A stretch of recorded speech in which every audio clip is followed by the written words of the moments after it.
A Makakilo activist says fighting for political causes she believes in is her way of aging well. Many of you know or recognize the name Carolyn Golojuch. Our Diana Co caught up with Carolyn, who now runs her own nonprofit.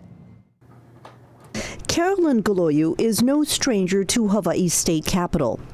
She's testified on a lot of bills during the legislative session. The roots of her resistance started 77 years ago in Colorado, with what her birth mother endured from her stepfather, who came back with PTSD from World War II and gave her a concussion, and the next morning I was born.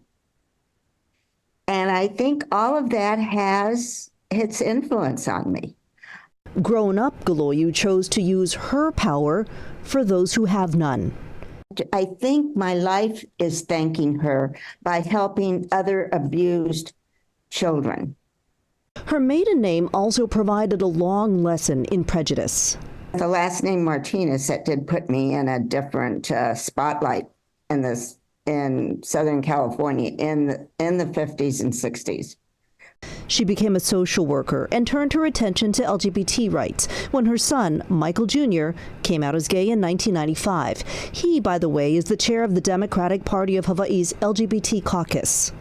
I was appalled at the rights that his father and I have, and he didn't. And it just mushroomed from that, because I've always been a strong believer in the U.S. Constitution. All these decades, Golojuch contributed to causes that balance the scales of social justice. This is she at the recent nurses' strike. In 2013, she founded her own nonprofit, Rainbow Family 808, which buys food and supplies for homeless youth.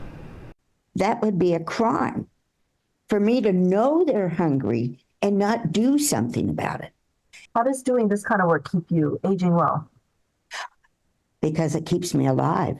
It gets me out of bed in the morning.